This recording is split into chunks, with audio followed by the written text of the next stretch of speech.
Cette vidéo vous permettra de visualiser les fonctions de base d'InDesign.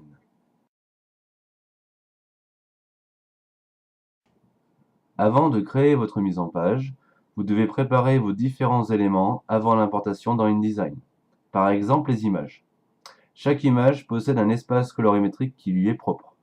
Nous avons le niveau de gris, le RGB, le CMJN et le Lab.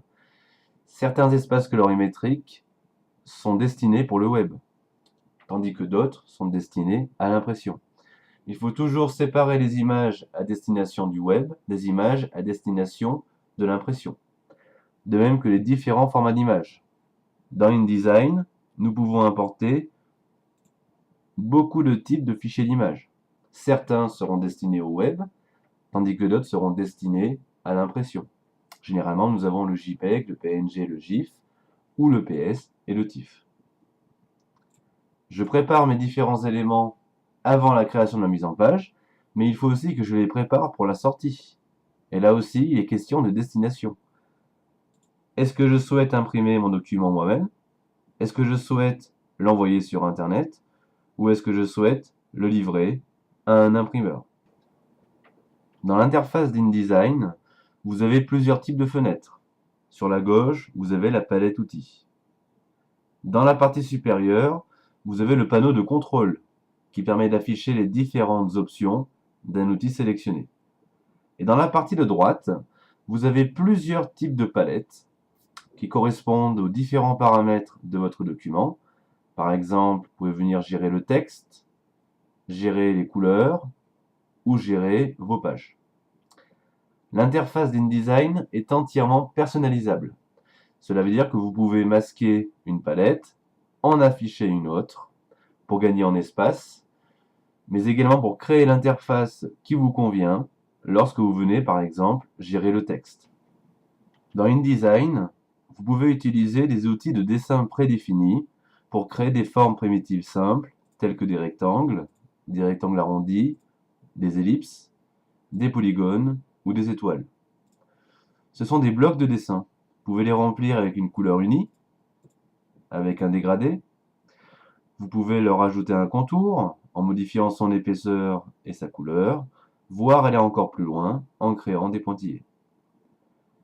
L'intérêt de ces blocs de dessin, c'est que vous pouvez les convertir en blocs de texte pour y incorporer le texte que vous souhaitez, ou encore les convertir en blocs d'image.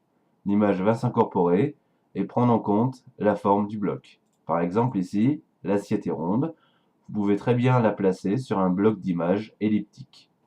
Dans InDesign, vous pouvez paramétrer votre texte de manière assez complète.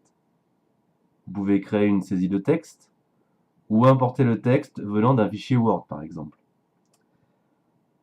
Vous pouvez modifier la couleur, la police et la taille de votre texte, placer votre texte sur plusieurs colonnes, créer des textes sur tracé pour que le texte suive la forme d'un bloc de dessin que vous aurez créé, ou bien encore créer un texte captif. Dans ce cas-là, le texte s'incorpore à l'intérieur d'une forme. Lorsque vous avez plusieurs pages, vous pouvez faire en sorte de lier les différents blocs de texte entre eux. Par exemple ici, à la fin de ce bloc de texte, le texte continue sur le bloc suivant. Bien entendu, vous pouvez également passer par un correcteur orthographe pour vérifier qu'il n'y ait pas d'erreur de texte à l'intérieur. Vous pouvez gagner en rapidité en appliquant des feuilles de style à votre texte. Vous pouvez facilement avoir un texte, comme un titre, et un premier paragraphe d'explication. Après avoir retouché vos couleurs, vos tailles et vos polices, vous pouvez les intégrer à l'intérieur d'une feuille de style. Une feuille de style de caractère ou une feuille de style de paragraphe. Dès lors, si vous voulez appliquer le même effet de couleur, de police et de taille à un autre paragraphe, il vous suffira de charger la feuille de style correspondante à cet effet. Dans InDesign, vous pouvez importer les images venant de n'importe quel logiciel. Vous pouvez également utiliser l'outil Bridge, logiciel annexe à Adobe InDesign, vous permettant d'avoir un explorateur de fichiers au sein même d'InDesign. Les images que vous importez sont contenues dans des blocs. Vous pouvez modifier la taille de ce bloc et ajuster le contenu en conséquence. Vous pouvez également créer, lors de l'importation, une galerie d'images en simplement quelques clics. Vous pouvez également gérer le lien qu'il y a entre le fichier InDesign et les images importées à l'intérieur. Comme cela, si jamais vous modifiez ou supprimez une image, vous pouvez le paramétrer dans InDesign. Dans InDesign, vous pouvez créer des habillages de texte. L'intérêt est de pouvoir importer une image en plein milieu d'un texte et de créer une marge qui sépare le texte et l'image. Vous pouvez également créer des objets ancrés. Les objets ancrés sont directement intégrés dans le bloc de texte. Dès lors, si jamais je viens déplacer ou modifier mon bloc de texte, l'image suit à l'intérieur. Dans InDesign, vous pouvez gérer un document avec plusieurs pages. Vous pouvez facilement insérer, décaler ou supprimer une page spécifique. Vous pouvez également utiliser un gabarit, un modèle, qui sera appliqué à chacune de vos pages.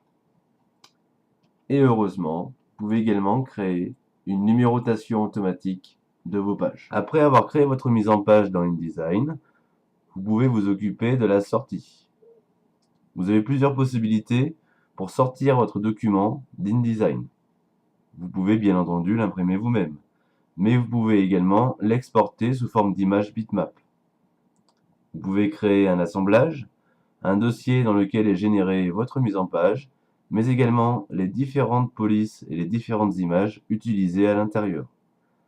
Vous pouvez également créer un fichier PDF, un seul document dans lequel est contenue la mise en page, les polices et les images, pour un poids de fichier assez léger, ce qui est utile pour envoyer le document à l'imprimeur ou pour l'envoyer sur Internet.